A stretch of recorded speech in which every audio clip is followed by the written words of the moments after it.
اب جب توحید کی دعوت آتی ہے تو یہ تمام فرق ہیں یہ ختم ہونے لگتے ہیں۔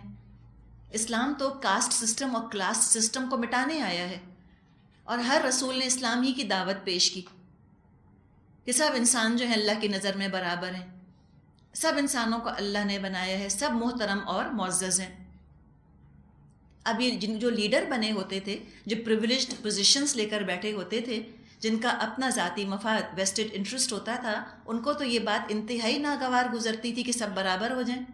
ان کو خطرہ ہوتا تھا اگر واقعی سب لوگ ایک اللہ کی عبادت کرنے لگیں گے تو ہم سے ڈرنا چھوڑ دیں گے، ہماری غلامی سے نکل کر اللہ کے غلام بن جائیں گے، ظلم کا ایکسپلائٹیشن کا خاتمہ ہو جائے گا۔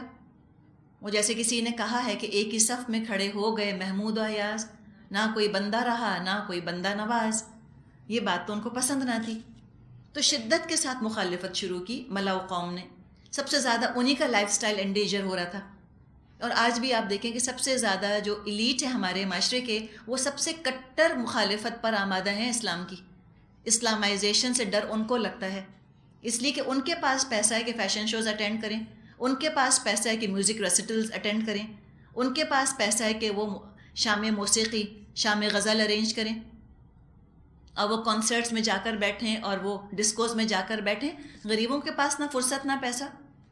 اب اگر اسلام آ کے نافذ ہو گیا، ان کو ڈر لگتا ہے کہ لو تو ملا اعظم آ جائے گا، تو ہماری رنگینی کا کیا ہوگا، ہماری انجوائمنٹ، ہماری تفریح تو ماری گئی ساری کی ساری۔ تو لہٰذا وہ ابھی سے اسلام کا راستہ روک رہے ہیں کہ آگے اسلام آنے ہی نہ پائے۔ تو یہ کوئی نیا مرض نہیں ہے، یہ تو ہزاروں سال پرانا مرض ہے، ہمیشہ سے سرداروں نے یہی کیا، اور آغاز کیا رسول کی کردار کشی سے، کیریکٹر اسیسینیشن سے۔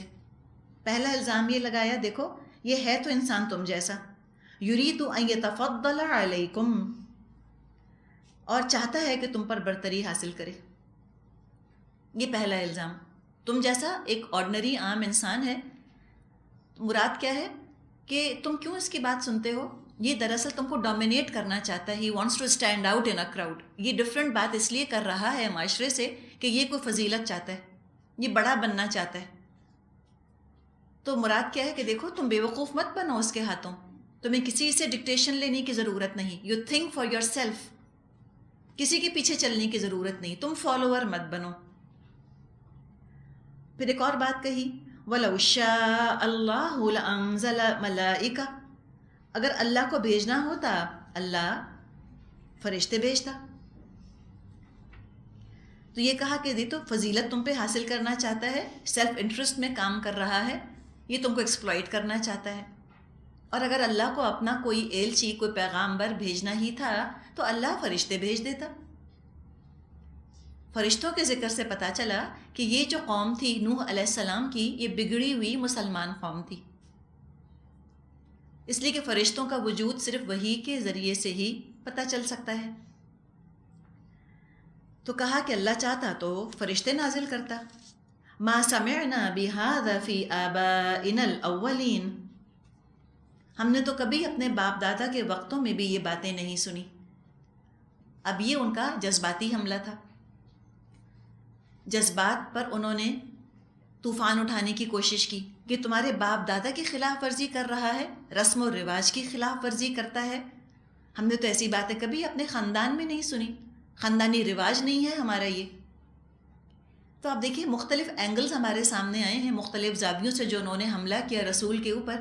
اس سے پتہ چلا کہ کفر کتنا ویل آرگنائزڈ ہوتا ہے، کتنی پلاننگ کر کے کام کرتا ہے، کنٹینجنسی پلان بنا کے رکھتے ہیں کہ یہ حملہ اس زاویے سے ناکام ہوا تو اس زاویے سے کامیاب ہو جائے گا، یہاں سے ناکام ہوا تو یہاں سے کامیاب ہو جائے گا۔ تو بہت سارے پلانز وہ بنا کے رکھتے ہیں، کوئی نہ کوئی تو کامیاب ہوگا ہی۔ جب کفر اتنا ویل پلانڈ ہے تو بتائیں پر اسلام کو کتنا زیادہ ویل پلانڈ ہونے کی ضرورت ہے۔ ہم یہ کیسے کہہ سکتے ہیں کہ اللہ توکل کے نام پر کہ خود ہی اللہ کر لے گا؟ اللہ توکل کے نام پہ اگر ہم کاہل ہو کر بیٹھ جائیں تو پھر ظاہر ہے ہماری حالت کیسے بدلے گی؟ تو مسلمانوں کو بھی پلاننگ کرنے کی ضرورت ہے، سوچ سمجھ کر کام کرنے کی ضرورت ہے۔ ہر فرنٹ، ہر محاذ پر ہمیں جہاد کرنے کی اور تبلیغ کرنے کی ضرورت ہے۔ تو کہا انہوں نے کہ یہ تو تمہارے باپ دادا کے خلاف باتیں کرتا ہے۔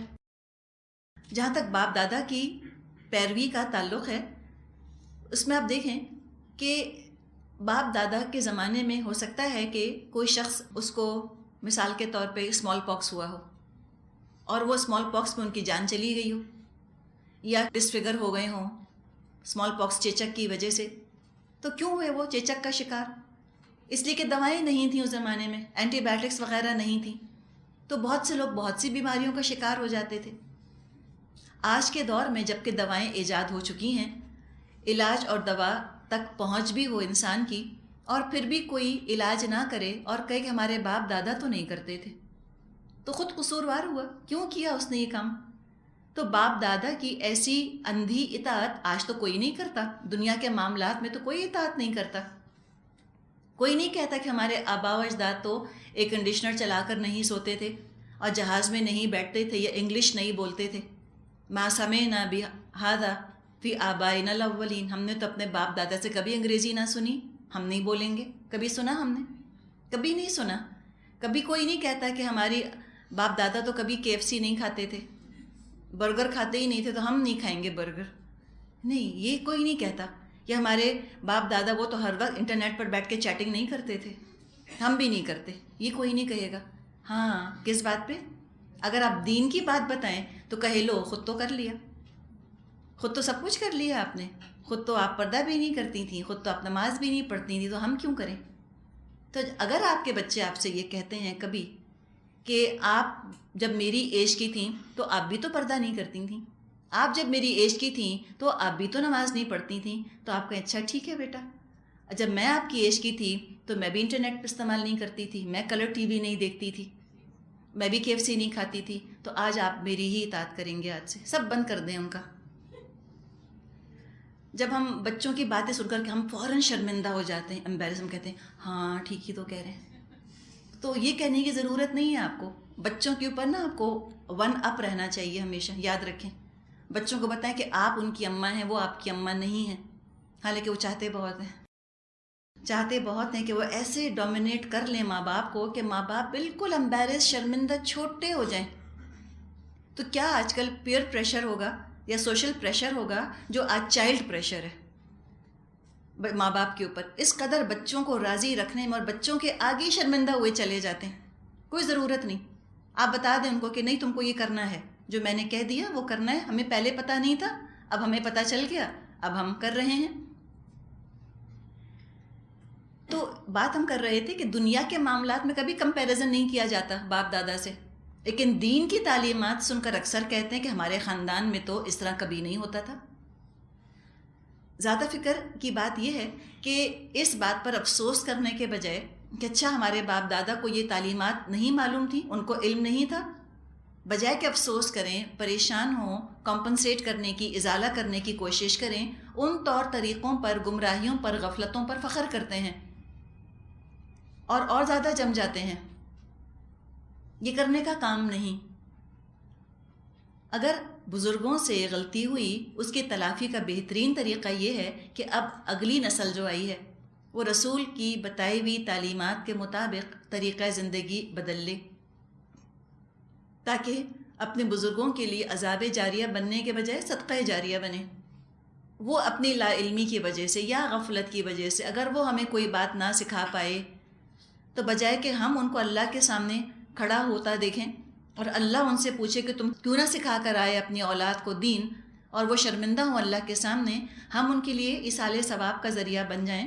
ہم عمل شروع کر دیں دین پر، تاکہ ہمارے آبا و اجداد سے اللہ کے آگے پوچھ گچھ نہ ہو، اللہ ان سے سوال نہ کرے، وہ حشر کی شرمندگی سے بچ جائیں، اللہ کے عذاب سے بچ جائیں.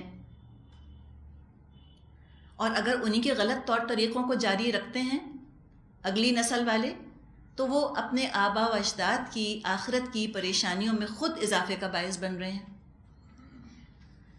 لیکن رسولوں کے دشمنوں کو بات یہ ہے کہ اپنے بزرگوں سے سچی محبت نہیں تھی. وہ تو بنیادی طور پہ خود غرض اور خواہش پرست لوگ تھے. ان کو تو اپنا فن اینڈ فرولک چاہیے تھا، سہارا لے لیا کرتے تھے باپ دادا کا، ورنہ سب جائیں جہنم میں، ان کو کچھ مطلب نہیں. ان کو تو اپنی مرضی کرنی ہے، اپنا مزہ کرنا ہے. آج بھی آپ دیکھیں، اگر آپ برتھ ڈیز کی بات کریں کہ بتاؤ ہماری دادیاں نانیاں وہ تو برتھ ڈیز نہیں کرتی تھیں، کہتے تھے وہ پرانے زمانے کی باتیں تھیں. اور تو کہیں کہ وہ تو پردہ کیا کرتے تھے، تو کہتے ہیں وہ بھی پرانے زمانے کی باتیں تھیں. تو برتھ ڈیز جو وہ نہیں کرتے تھے آبا و اجداد، وہ تو لے لیں آج. اس کے بغیر تو لگتا ہے کہ بیسک ہیومن رائٹ نہیں ملا اگر سالگرہ نہ منائی. اور پردہ کہتے ہیں وہ تو پرانے زمانے کی چیزیں تھیں، اس کا اب ہم سے کیا تعلق. تو جو کاٹھ کباڑ تھا آبا و اجداد کا، یا غلط رسمیں تھیں مائیوں یا مہندی قسم کی چیزیں، ان کو تو اینٹیک بنا کے آج زندگی میں شامل کر لیا. جو کام وہ نہیں کرتے تھے ان کو بھی شروع کر دیا، غلط کاموں کو. اور جو صحیح کام کیا کرتے تھے، جو صحیح رسومات اور رواج تھے ہمارے خاندان کے، ہمارے معاشرے کے، ان کو اٹھا کر پھینک دیا.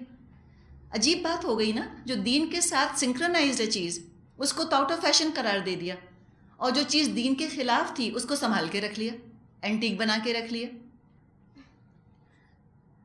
سارے الزامات انہوں نے بھی لگائے، نوح علیہ السلام کی قوم نے ان کے اوپر، کہ یہ تو ہمارے آبا و اجداد کی مخالفت کرتا ہے. پھر کہا ان هو الا رجل به جنة فتربصوا به حتى حين، کچھ نہیں، بس اس آدمی کو ذرا جنون لاحق ہو گیا ہے، کچھ مدت اور دیکھ لو. تو اب آپ دیکھیں اس میں تھوڑا سا انداز فرق ہو گیا. آیت 24 تک تو اگریسو انداز تھا ان کا. اب یہ جو ہے آیت 25 میں، یہ مخالفت کا دوسرا انداز ہے. پہلے تو کھلم کھلا برا بھلا کہہ رہے تھے، اب اس میں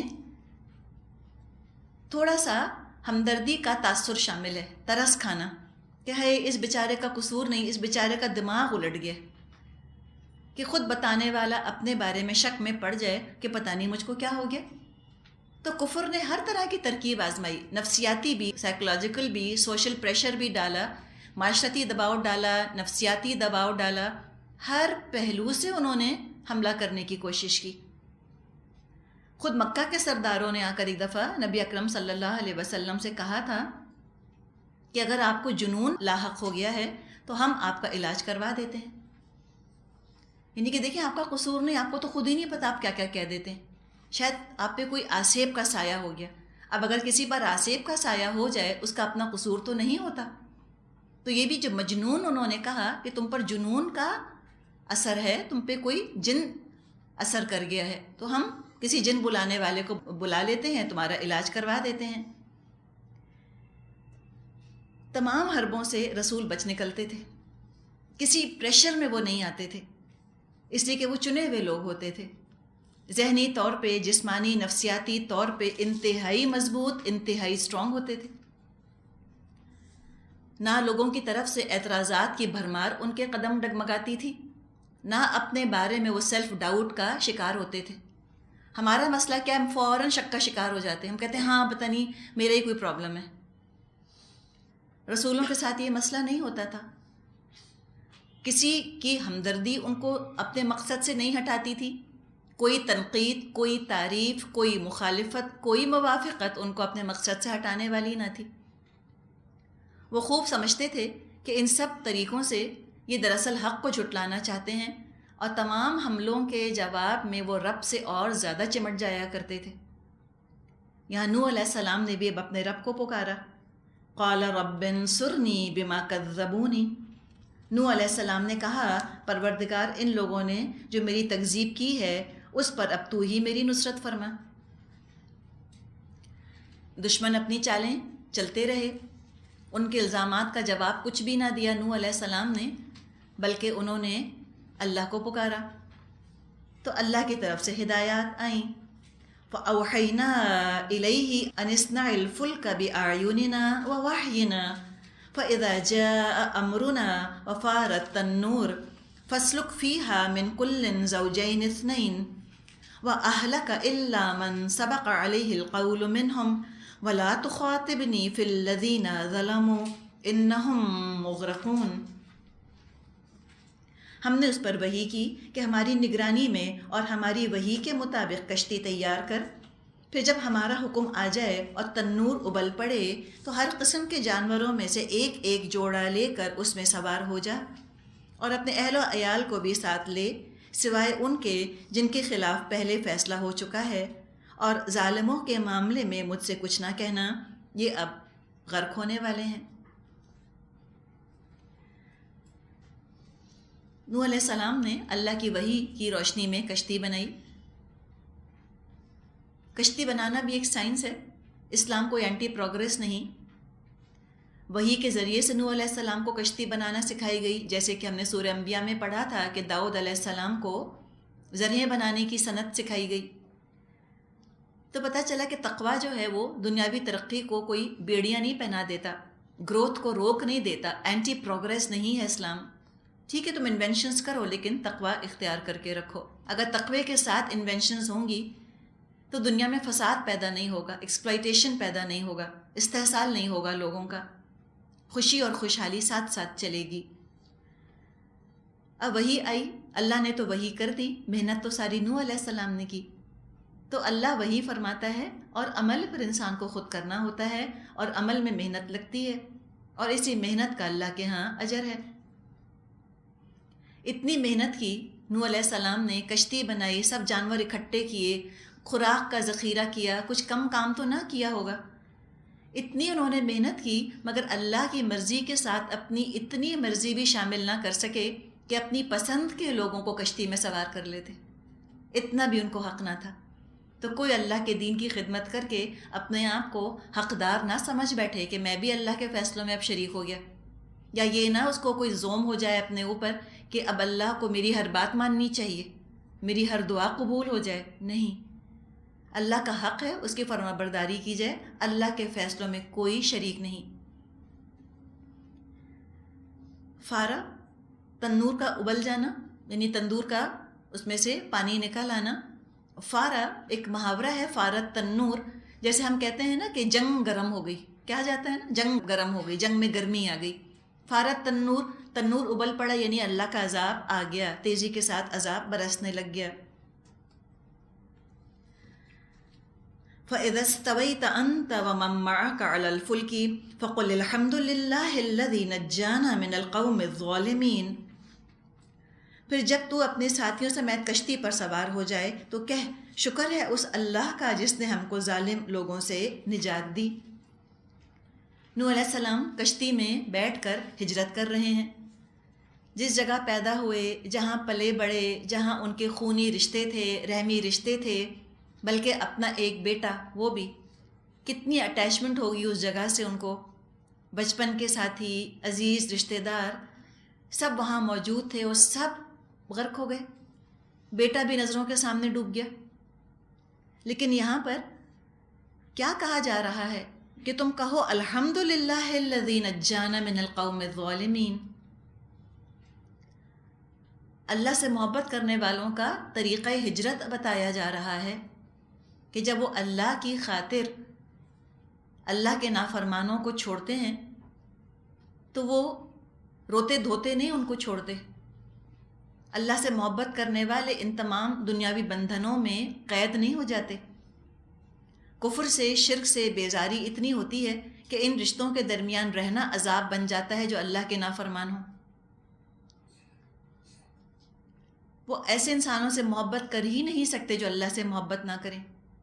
اور اللہ جب ایسے لوگوں سے، ایسے ماحول سے نجات دے تو اللہ کا شکر ادا کرنا چاہیے. افسوس کرنے کا، رونے دھونے کا، خود پہ ترس کھانے کا موقع نہیں کہ ہائے سب چھٹ گئے، اب میرا کیا ہوگا، میں تو اکیلا رہ گیا. بلکہ شکر ادا کرو کہ اللہ نے نجات دی، اب نیکیوں کا ماحول میسر آئے گا. اور یقیناً یہ رویہ انہی کا ہو سکتا ہے جن کو یقین ہو کہ یہ زندگی بہت عارضی ہے، اصل زندگی آخرت کی ہے جہاں اللہ بہترین ساتھی عطا فرمائے گا، ازواج مطہرہ، پاکیزہ جوڑے ہوں گے. تو کہا کہ تم شکر ادا کرو کہ تم کو ظالموں سے نجات مل گئی.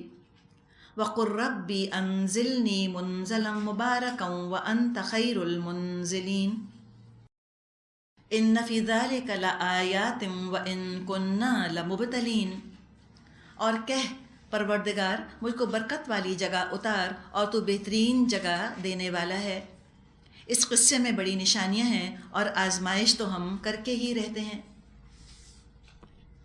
تو یہاں دعا سکھائی جا رہی ہے کہ جب تمہاری کشتی رک جائے اور تم خشکی پر اترو تو اللہ سے دعا کرو کہ اللہ جس جگہ ہم سواری سے اتر رہے ہیں یہ جگہ ہمارے لیے بہترین ہو، بابرکت ہو، اور اللہ تو بہترین اتارنے والا ہے. منزلن منزلین لفظ آ رہے ہیں. نازل ہونا مطلب ہے اترنا. نزیل کہا جاتا ہے مہمان کو. نزیل وہ مہمان ہوتا ہے جو ابھی ابھی سواری سے اترا ہو، اس کے بعد پھر وہ ضعیف بن جاتا ہے جب وہ ٹھہرتا ہے گھر میں، تھوڑی دیر کو آ کے رکتا ہے. تو یہ دعا سکھائی گئی نوح علیہ السلام کو.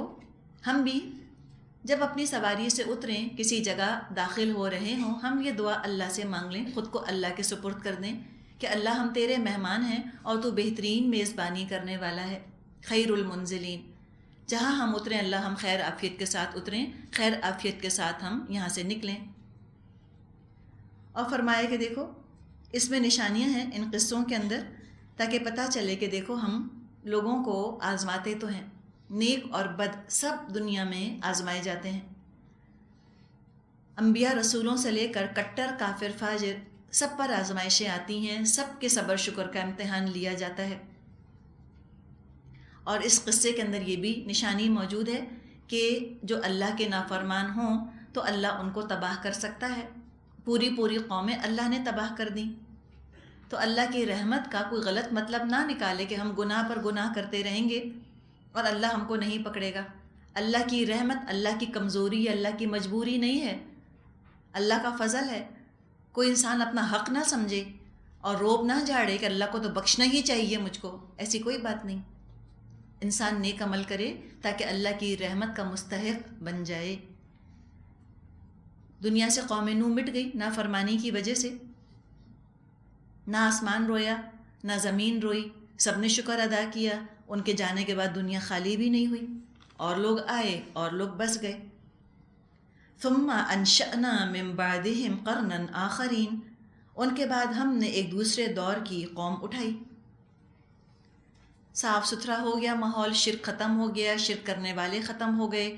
جیسے گھر کو دھو دھلا کر کھلے پانی سے خوب صاف ستھرا کر دیا جاتا ہے، اللہ نے قوم نوح کے بعد زمین کو خوب دھو دھلا کر شرک سے، کفر سے، معصیت گناہ سے بالکل پاک صاف کر دیا. دھو دھلا کر اللہ تعالیٰ نے قوم نوح کے صالح لوگوں کو اس زمین میں بسایا. وہ پھلے پھولے، جو شروع کی نسلیں تھیں، شروع کی جنریشنز تھیں، وہ حق پر قائم رہیں.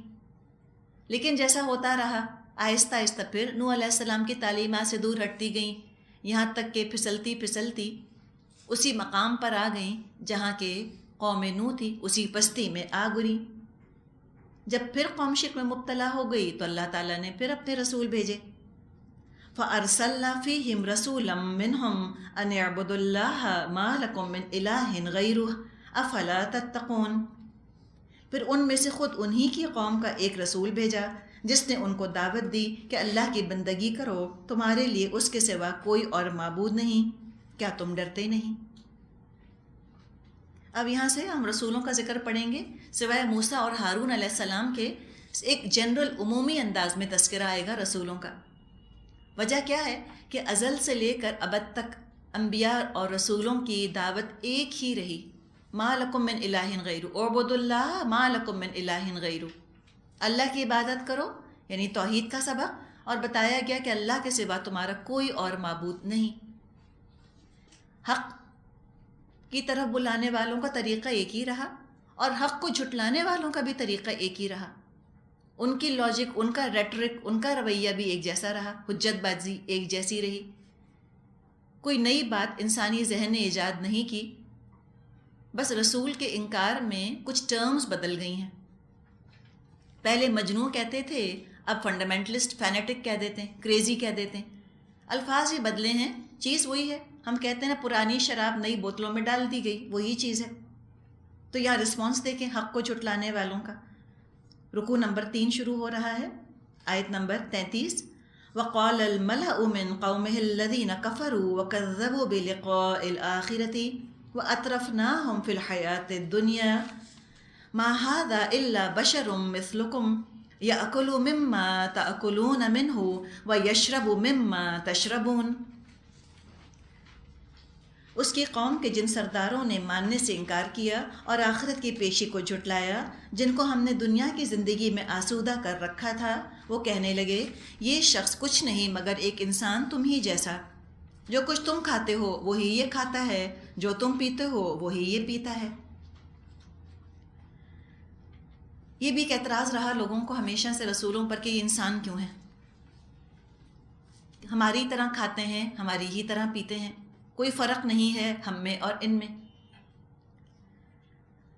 اب بات یہ ہے کہ جو رویہ اس زمانے میں تھا رسولوں کے ساتھ، اسی قسم کا کچھ ملتا جلتا رویہ آج ہم کو لوگوں کا لگتا ہے نیک لوگوں کے ساتھ۔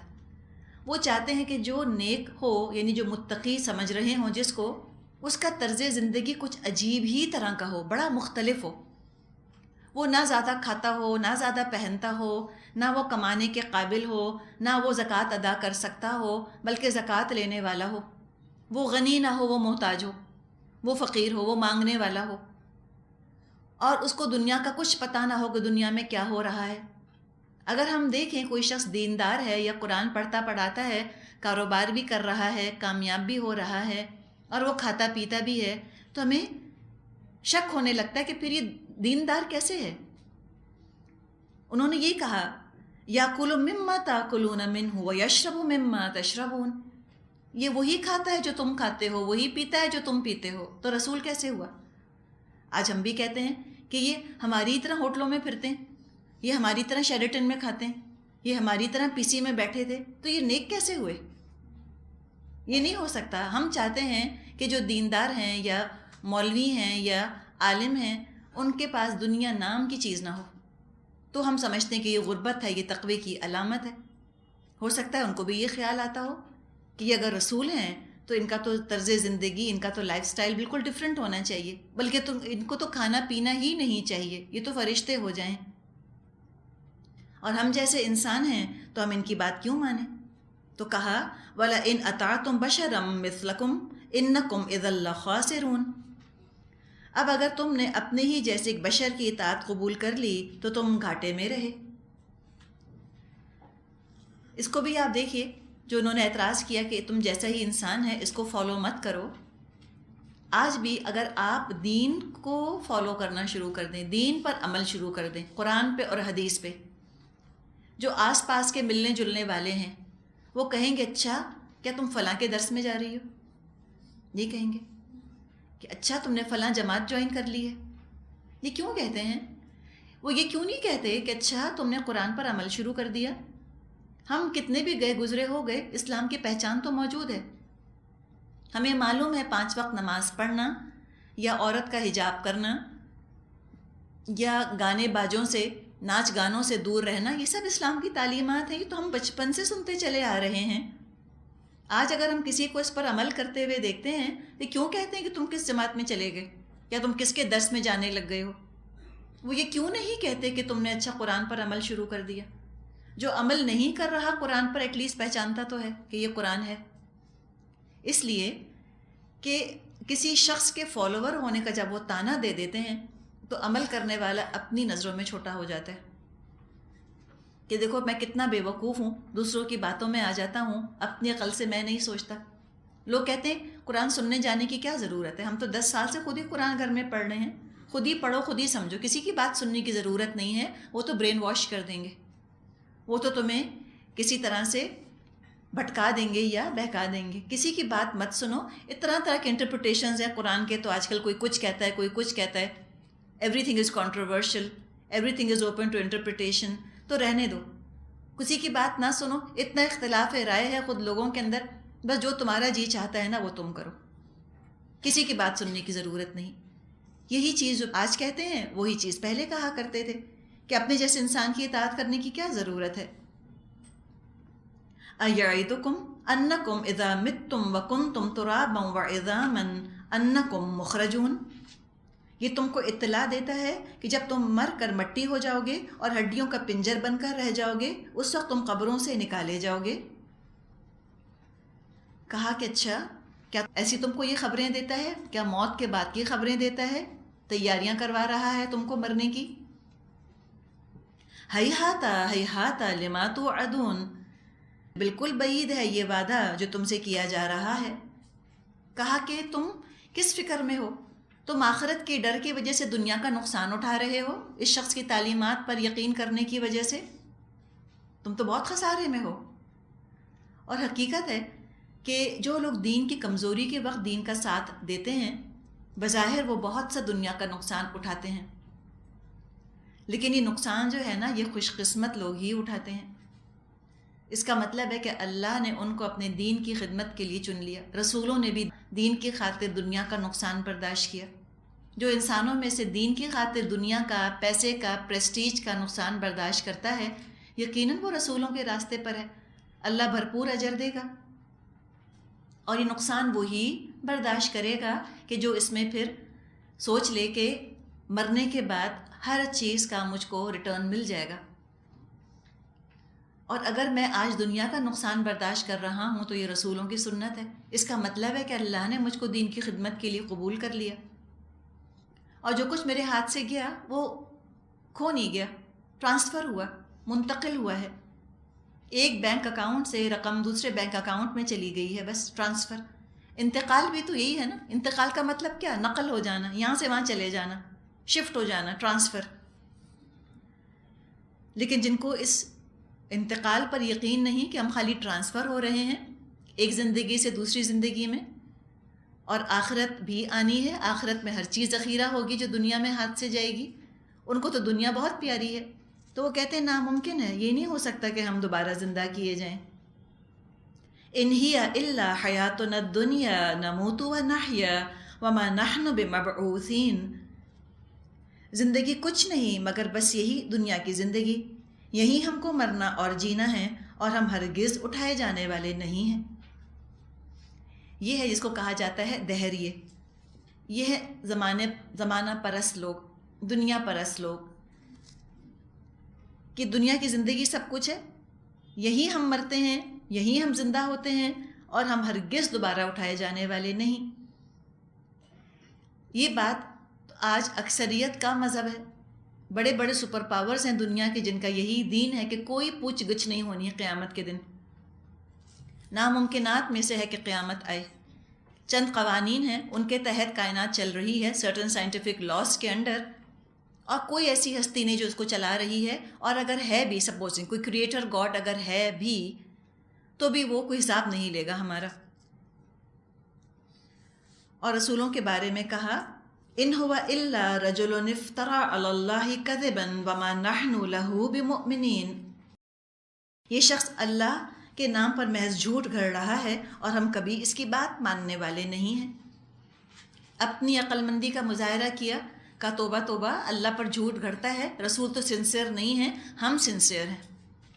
خود دین کے محافظ بن کر کھڑے ہو گئے، رسولوں کو نیچے کر دیا۔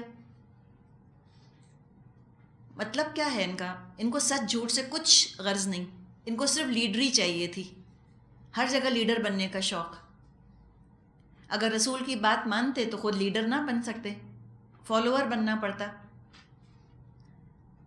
تو رسول ان کی باتیں سنتے تھے لیکن اپنا کام کیے جاتے تھے، نا امید مایوس نہ ہوئے، دعوت تبلیغ واز کرتے رہے، اللہ کی شریعت پر عمل کر کے دکھا دیا، اور ساتھ ہی اللہ سے دعا کی، قال رب انصرنی بما کذبون۔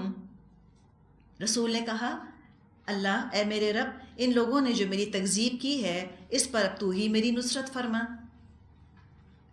قال عما قلیل لیصبحن نادمین فأخذتهم الصیحة بالحق فجعلناهم غثاء فبعدا لقوم الظالمین۔ جواب میں ارشاد ہوا قریب ہے وہ وقت جب یہ اپنے کیے پر پچھتائیں گے، آخر ٹھیک ٹھیک حق کے مطابق ایک ہنگامہ عظیم نے ان کو آ لیا اور ہم نے ان کو کچرا بنا کر پھینک دیا۔ دور ہو ظالم قوم۔ غصہ کہا جاتا ہے گلے سڑے تن کے جو کہ پانی کے کنارے پر چھوڑ دیے جاتے ہیں۔ اللہ نے ان کو ایسا پھینک دیا اٹھا کر اپنی رحمت سے دور۔ بعدن، بعد بد دعا کا کلمہ ہے، دور ہو ظالم قوم۔ ثم انشأنا من بعدهم قرونا آخرین ما تسبق من امت اجلها وما یستأخرون۔ پھر ہم نے ان کے بعد دوسری قومیں اٹھائیں، کوئی قوم نہ اپنے وقت سے پہلے ختم ہوئی اور نہ اس کے بعد ٹھہر سکی۔ بتایا کیا جا رہا ہے کہ ایک کے بعد ایک قومیں آتی رہیں اور بار بار وہ غلطیاں دہراتی رہیں۔ ہلاکت کا سبب کیا تھا؟ رسولوں کا انکار، رسولوں کی نافرمانی، تو جو قومیں رسولوں کی نافرمانی کر کے ہلاک ہوئیں، تو کیا آج قومیں رسولوں کی نافرمانی کر کے ہلاک نہ ہوں گی؟ ضرور ہوں گی، لیکن اللہ کا اپنا ایک ٹائم ہے، اس کا اپنا ٹائم ٹیبل ہے۔ اللہ ہمارے کہنے کے مطابق فیصلے نہیں کرتا، وہ اپنے حساب سے فیصلے کرے گا۔ فی الحال اللہ نے ڈھیل دی ہوئی ہے، جب ان کا اپنا ڈول بھر جائے گا گناہوں کا، ان کی مدت پوری ہو جائے گی، اللہ کا فیصلہ آ جائے گا۔ ثم ارسلنا رسلنا تترا كلما جاء امة رسولها كذبوه فاتبعنا بعضهم بعضا وجعلناهم احاديث فبعدا لقوم لا يؤمنون۔ پھر ہم نے ان کے بعد دوسری قومیں اٹھائیں، کوئی قوم نہ اپنے وقت سے پہلے ختم ہوئی اور نہ اس کے بعد ٹھہر سکی۔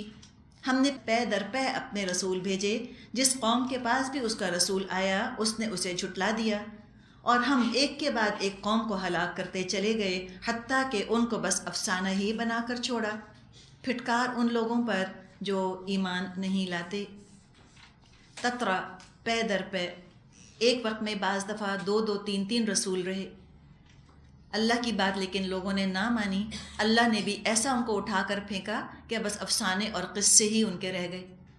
قرآن میں آتا ہے نا، لا یرا الا مساکنہم کأن لم یغنوا فیہا، ایسے ہو گئے جیسے کبھی بسے ہی نہیں تھے، بس تم ان کے صرف گھر دیکھتے ہو۔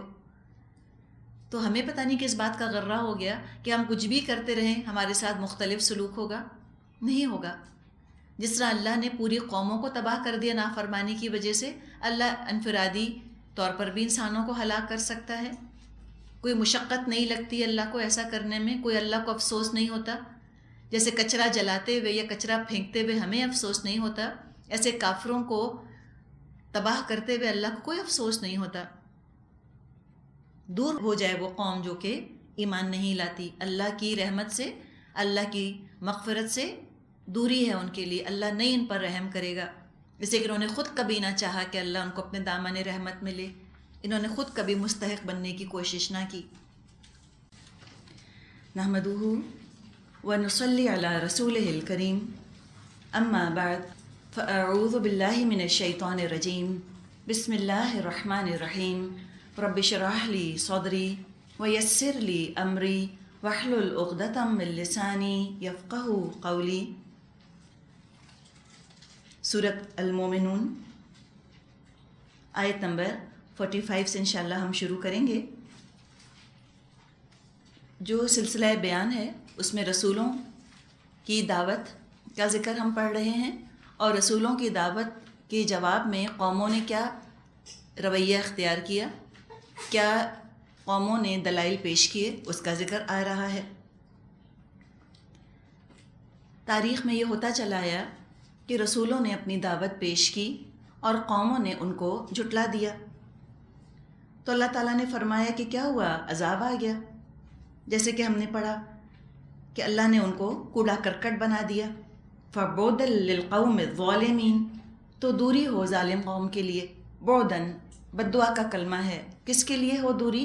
للقوم الظالمین، ظالم قوم کے لیے، اس لیے کہ انہوں نے رسولوں کو جھٹلا دیا۔ جب رسول جھٹلائے جاتے تھے قوموں کی طرف سے، پھر وہ اللہ سے دعا کیا کرتے تھے۔ جیسے آپ دیکھیے ہے نا، قال رب انصرنی بما کذبونی، اے رب تو میری مدد فرما بوجہ اس کے کہ انہوں نے مجھے جھٹلایا۔ یہ بڑی اہم بات ہے، کہیں بھی اللہ تعالیٰ نے یہ نہیں فرمایا کہ انہوں نے اللہ کو جھٹلایا، بلکہ ہر جگہ یہ بات آ رہی ہے کہ رسولوں کی بات نہیں مانی، اور رسولوں نے بھی یہی بات کہی کہ انہوں نے مجھے جھٹلا دیا ہے۔ تو بات یہ ہے کہ رسول کو جھٹلانا دراصل اللہ ہی کو جھٹلانا ہے، اس لیے کہ رسولوں کی تعلیمات، رسولوں کے ہدایات اور رسولوں کے طریقوں پر عمل کیے بغیر تو ہر شخص اپنا من مانا خود ساختہ خدا بنا لیتا ہے۔